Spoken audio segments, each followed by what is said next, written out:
Divya ma'am, आप mail कब तक भेज दोगे? मैं ना मेल आपको 6 बजे तक भेज हाँ 6 बजे तक मैं आपको मेल भेज ठीक है। यार पर इस सेंटेंस को इंग्लिश में कैसे बोलेंगे? बहुत कंफ्यूजन है यार।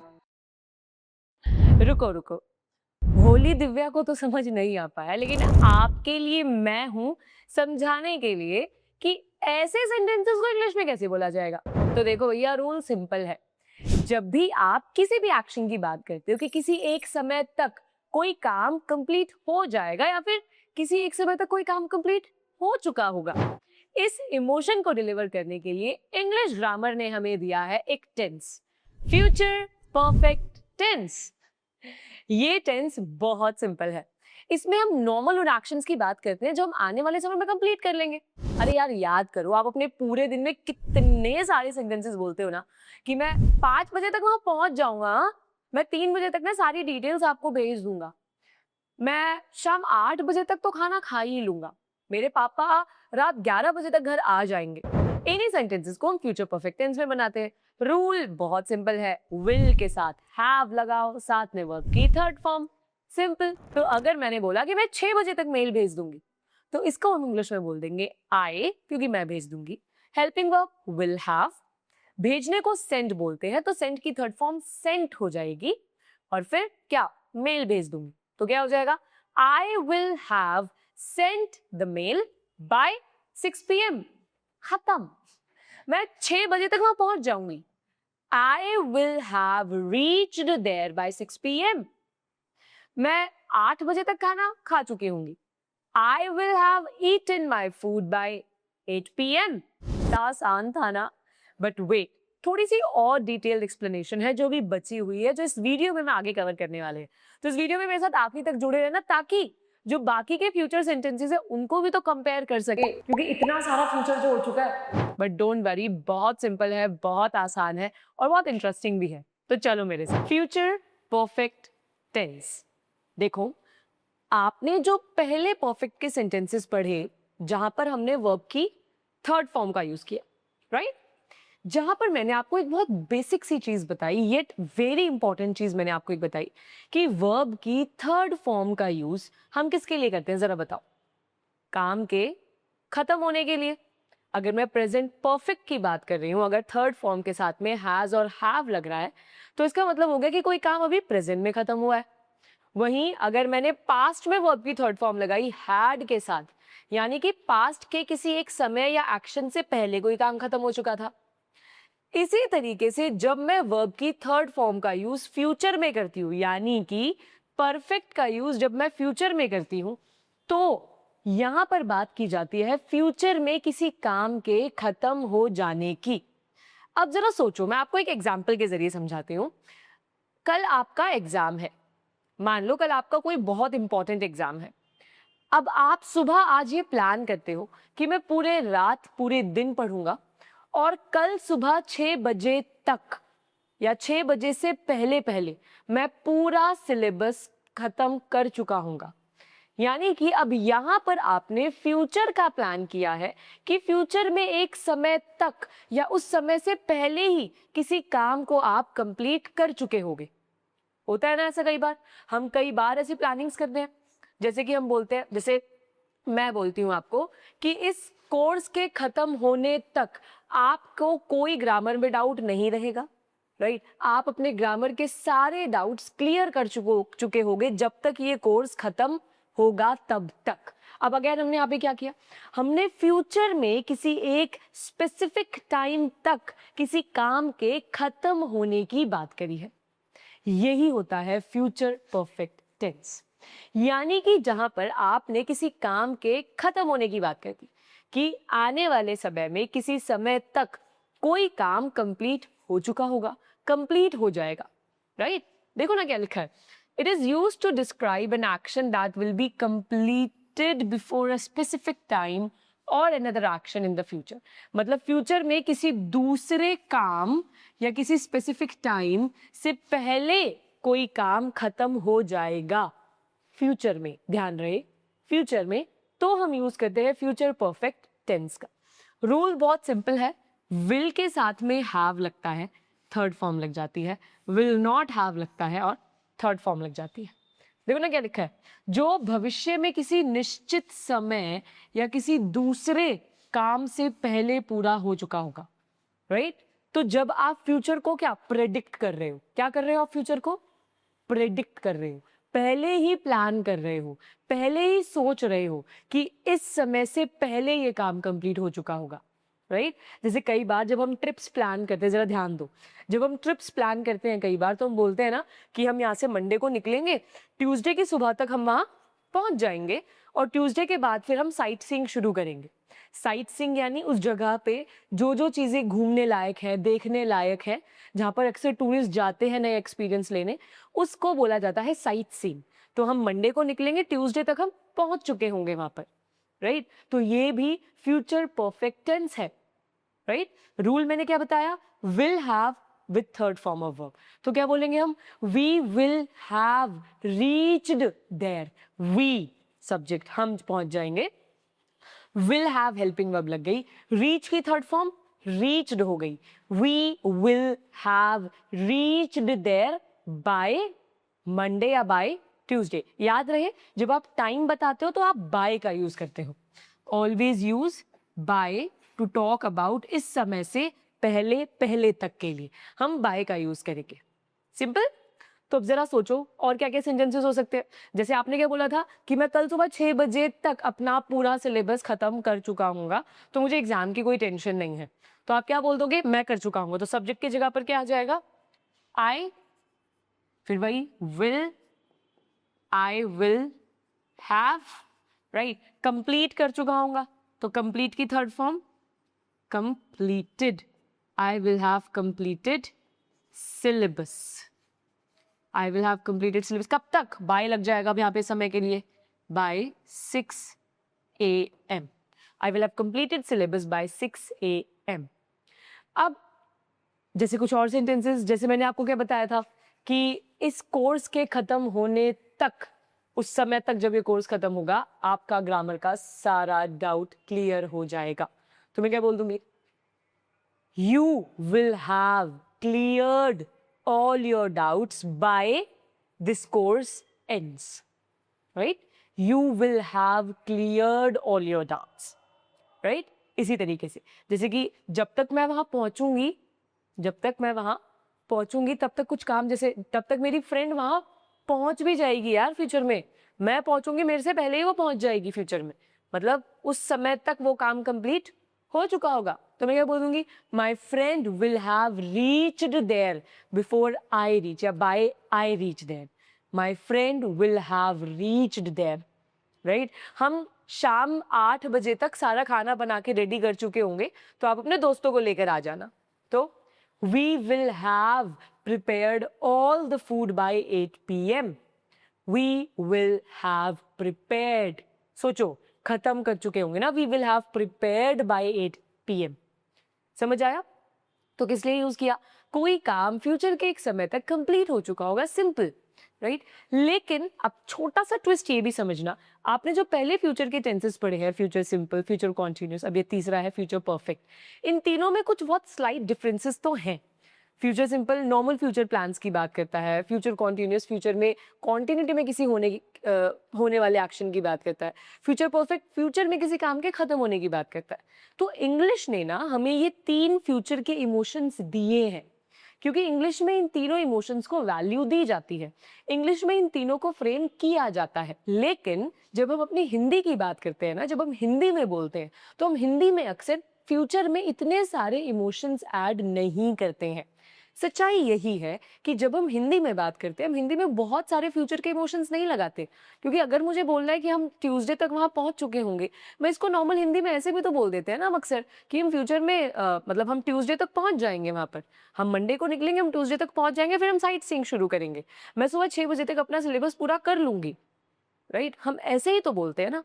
तो अगर देखा जाए मोटे मोटे तौर पर, तो हिंदी में ये सारे इमोशंस नहीं बोले जाते हैं, लेकिन इंग्लिश में ये 3 अलग इमोशंस कैरी किए जाते हैं।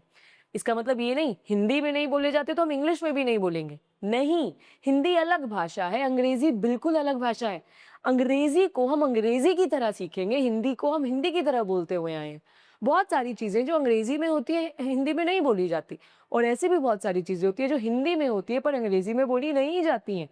तो दोनों को मिक्स नहीं करना है, कंपेयर नहीं करना है, ट्रांसलेट नहीं करना है। तो ये मत सोचना कि हम हिंदी में तो मैम ऐसे कुछ बोलते ही नहीं है तो इस टेंस का हम यूज ही नहीं करेंगे। नहीं, इसका यूज इंग्लिश में होता है, माना थोड़ा कम है, इस सेंटेंस का यूज बाकी टेंसेस के मुकाबले थोड़ा कम होता है, लेकिन होता है। कुछ एक सिचुएशंस होती हैं जहां पर इसका यूज किया जाता है, राइट। सो इसीलिए आपको क्या ध्यान रखना है, अभी जब कोई भी काम आने वाले समय में एक स्पेसिफिक टाइम के साथ आपने बताया कि कंप्लीट हो चुका होगा, मैं कंप्लीट कर चुका हूँगा, वो हो जाएगा, तो उसके लिए आप यूज करोगे फ्यूचर परफेक्ट टेंस का। इमोशन को समझना, राइट। कुछ और एग्जाम्पल से मैं आपको समझाती हूँ।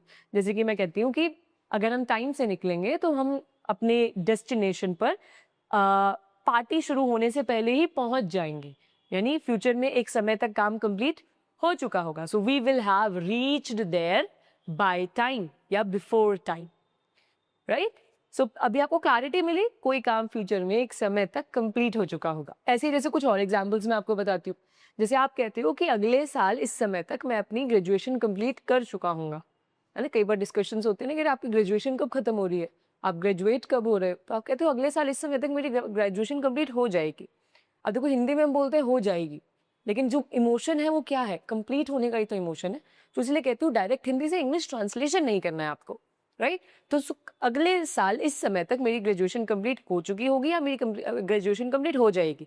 अब हिंदी इन दोनों में कोई ज़्यादा डिफरेंस नहीं समझती, बट इंग्लिश है, इंग्लिश कहती है कि कंप्लीट होने की बात है ना, तो विल हैव लगा, तो क्या हो जाएगा, I will have completed my graduation by this time next year. मैं इस समय तक कंप्लीट कर चुका हूँगा अपनी ग्रेजुएशन अगले साल में। तो फिर मैंने किसका यूज किया, विल हैव कंप्लीटेड, राइट। मैं इस वीडियो के खत्म होते होते, मतलब जब तक मैं ये वीडियो खत्म करूंगी आप पूरा कॉन्सेप्ट समझ चुके होगे, देखना पूरा का पूरा इजीली समझ जाओगे आप। तो मैं क्या बोलूंगी, you will have understood the whole concept by this video ends. जब तक ये वीडियो खत्म होगी, by this video ends you will have understood the concept of future perfect tense simply, easily, right। जब तक तुम मेरे पास पहुंचोगे तब तक तो मैं यहाँ से जा भी चुकी होंगी, मैं चली जाऊंगी तो तुम जल्दी आओ। बोलते हैं ना, जैसे आप किसी पार्टी में गए, आपका फ्रेंड वहाँ पे आने वाला था, बहुत दिनों बाद अपने फ्रेंड से मिलने वाले थे आप, बट वो आने में लेट हो रहा है, तो आप क्या बोलोगे, जल्दी आया, क्योंकि जब तक तू पहुंचेगा जब तक तुम यहाँ से निकल भी चुकी होंगी, यानी आपके जाने का काम खत्म हो जाएगा उस समय तक। तो आप क्या बोल दोगे, I will have left by the time you come, right. I will have left, right. So इस तरीके से इन सेंटेंसेस का यूज किया जाता है। आगे और भी सेंटेंसेस हैं, साथ में देखते हैं, समझते हैं, ताकि आपको क्लैरिटी मिलेगी। और तो देखो यहाँ पर कुछ सेंटेंसेस हैं आपके लिए। आई will have finished my work before dinner, यानी डिनर से पहले मैं अपना सारा काम खत्म कर दूंगा। अब मैं अपना, अब सोचो जरा, हम हिंदी में कैसे बोलते हैं कि मैं अपना सारा काम खत्म कर दूंगा, या फिर मैं अपना सारा काम खत्म कर चुका हूँ। अब हिंदी इन दोनों में डिफरेंस नहीं जानती, हिंदी नहीं बोलती कर चुका हूँ, हिंदी ये बोलती है मैं कर दूंगा अपना काम ये, राइट। लेकिन अक्सर आपको बहुत सारे टीचर्स ऐसे मिलेंगे जो पढ़ाएंगे कर चुका होगा को आप ये लगा दो, क्योंकि उनके भी ये कॉन्सेप्ट्स पढ़ाने इस तरीके से ज़्यादा ईजी होते हैं, ना कि उसकी डीप तक जाकर समझ पाना और स्टूडेंट्स को कंफ्यूज ना करना।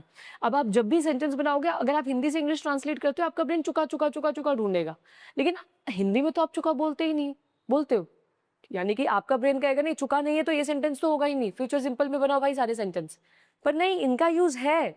इसलिए मैं कहती हूँ ट्रांसलेट मत करो, इमोशन को समझो, इमोशन को पकड़ो सेंटेंस में कि क्या कहना चाहता है, कि कोई काम जो फ्यूचर में कंप्लीट हो जाएगा, राइट। क्या कह रहा है कि मैं अपना सारा काम कंप्लीट कर दूंगा, फिनिश कर दूंगा डिनर से पहले, तो ये विल हैव का सेंटेंस है, I will have finished my work before dinner. ऐसे ही I will have reached home by 8 PM, मैं 8 बजे से पहले या 8 बजे तक अपने घर पहुंच जाऊंगा या पहुंच चुका हूंगा, एक ही बात, फिर वही चीज कहूंगी। Next, I will have practised English before the class starts, मतलब क्लास के शुरू होने से पहले मैं इंग्लिश प्रैक्टिस कर लूंगा। जैसे आप लोग बोलते हो कि अगली जो क्लास आएगी मैम की नेक्स्ट डे, उससे पहले ही मैं इंग्लिश प्रैक्टिस कर भी चुका हूँ, so I will have practised English.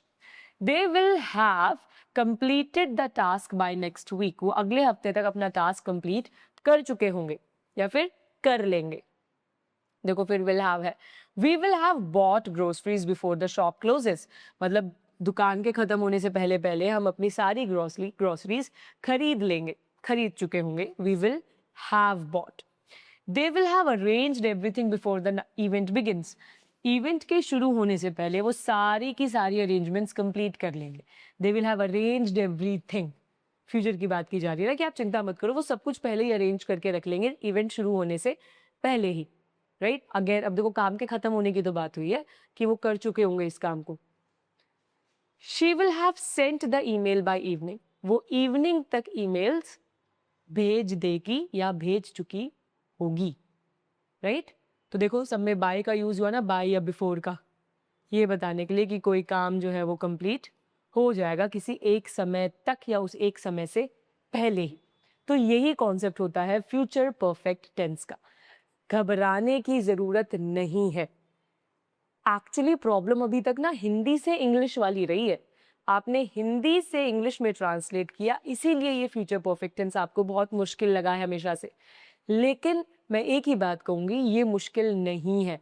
आपको सिंपली एक छोटी सी चीज समझनी है कि किसी काम का फ्यूचर में कंप्लीट होना. अब जरा सोचो ना, ये सारी चीजें कितनी बार बोलते हैं ना.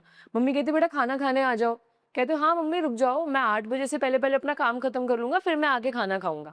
तो यही तो सेंटेंस है कि मैं 8 बजे से पहले काम खत्म कर लूंगा, कर चुका हूँ, फिर मैं आऊंगा. So I will have completed my work by 8 PM, then I will join you for the dinner. फिर मैं आप लोगों को डिनर के लिए ज्वाइन करूंगा. सिंपल. राइट ऐसे अगर जैसे आप पूरी डेली लाइफ में कितना बोलते होगे ना ये सारे सेंटेंसेस कि यार तू पहुंच, मैं ना वहाँ 6 बजे तक पहुंच जाऊंगा, मेरे को थोड़ा काम है. राइट तो क्या हुआ, I will have reached there by 6 o'clock, you go, I will join later. I will join later, I will have joined you by 6. मैं तेरे को 6 बजे तक वहाँ मिल जाऊंगा. बोलते हैं ना, कितनी बार बोलते हैं वैसे सेंटेंसेस अपने दोस्तों को कि तू पहुंच, मैं आ जाऊंगा यार वहां पर. आई विल हैव रीच्ड, ये फ्यूचर परफेक्ट का ही तो टेंस बनता है. हाँ बहुत ज्यादा नहीं है, कम यूज होते हैं पर होते हैं. अब प्रॉब्लम क्या होती है, आपने पढ़ा नहीं होता, ट्रांसलेट करके सीखा होता है, तो ये इतने इग्नोर हो जाते हैं. जहां पर बोलने होते हैं वहां पर भी आप गलत बोल देते हो और आपको लगता है कि हमने तो सही बोला है. क्यों? क्योंकि आपका ब्रेन ट्रांसलेट कर रहा होता है, लेकिन ट्रांसलेशन के चक्कर में वो बहुत सारे ऐसे सेंटेंसेस को इग्नोर कर देता है, जिसकी वजह से आप जहां पर सही सेंटेंस बोलना चाहिए था, आप अक्सर गलत सेंटेंस बोल देते हो, जिससे कि आप फिर एक सेल्फ डाउट में जाते हो कि मुझे इंग्लिश आती नहीं है. अरे भाई इंग्लिश आप बहुत आसानी से सीख सकते हो, आपको आती है, बस अगर आपने तरीका सही चुना है तो. ये कुछ उसी तरीके से है, आपको एक डेस्टिनेशन से दूसरी डेस्टिनेशन पे जाना है. जैसे मान लो मुझे दिल्ली से मुंबई जाना है, तो मैं एक अगर सही रास्ता चुन के जाऊंगी ना, तो मैं समय से पहुंचूंगी, मुझे रास्ते साफ मिलेंगे, सड़कें बनी हुई मिलेंगी, गड्ढे नहीं मिलेंगे. अगर मैंने सही रास्ता चुना तो मैं बहुत आसानी से स्मूथली मुंबई पहुंच जाऊंगी, एक बड़ा आसान सफर करके. लेकिन वही अगर मैंने रास्ता गलत चुन लिया, जो मेरे को डबल पड़ रहा है, रास्ता बहुत बड़ा पड़ रहा है मुझे दिल्ली से मुंबई, जहाँ पे सड़कें भी खराब है, गड्ढे बहुत हैं, पानी भरा हुआ है अक्सर रास्तों पे, खतरे हैं रास्तों पे, ये डर है कि लोग नहीं है, सुनसान रास्ते हैं, तो मेरे लिए वो सफर ना बहुत मुश्किल होगा. और हो सकता है मैं मुंबई तक पहुंच ही ना पाऊँ, बीच में ही गिव अप करके वापसी आ जाऊं दिल्ली. राइट तो सारा का सारा जो खेल है ना, वो सही रास्ता चुनने का है. अगर रास्ता सही चुना है, डेस्टिनेशन ज्यादा खूबसूरत लगने लगती है, सफर डेस्टिनेशन से ज्यादा खूबसूरत लगने लगता है. राइट सोचो ना, जब रास्ता सही होता है तो वो रास्ता आप ज्यादा एंजॉय करते हो डेस्टिनेशन पे पहुंचने से पहले, मंजिल तक पहुंचने से पहले आपको वो सफर इतना खूबसूरत लगता है.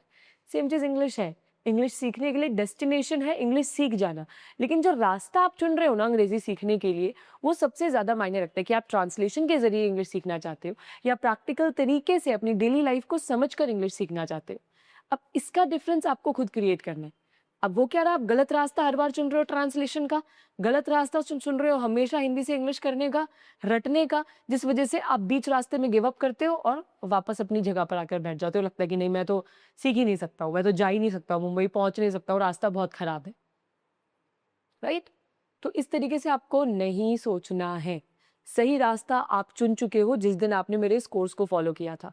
नहीं फॉलो कर रहे हो तो मैं कहूंगी कि रेगुलरली इसको फॉलो करना शुरू करो, अपने फैमिली फ्रेंड्स के साथ भी शेयर करो, ताकि वो भी उस गलत रास्ते को ना चुन ले और इजी तरीके से इंग्लिश को सीख पाए. राइट तो ये था आज का आपका टेंस। अभी तक हम आउट ऑफ 12 9 टेंसेस कंप्लीट कर चुके हैं। आने वाली वीडियोस में बाकी टेंसेस को भी देखेंगे, कंप्लीट करेंगे, जानेंगे। पर तब तक आपको इन सारी चीज़ों की प्रैक्टिस करनी है। बाकी आज शाम को एक वीडियो और आ रही है फ्यूचर परफेक्ट को ही प्रैक्टिस करते हुए, जहाँ पर मैं आपको सिखाने वाली हूँ। तो मेरे साथ यूँ ही जुड़े रहें। बाकी मिलते हैं आपको आने वाले इस कोर्स की और वीडियोज़ में, जहाँ पे मैं बहुत सारी और भी चीज़ें आपकी कवर करूँगी, पढ़ाऊँगी और समझाऊँगी। तब तक के लिए थैंक यू सो मच। और जो मैंने बात कही थी, सही रास्ता चुनना ज़रूरी है। तो सही रास्ता ज़रूर चुनना अपनी भाषा को सीखने के लिए। बहुत बहुत शुक्रिया।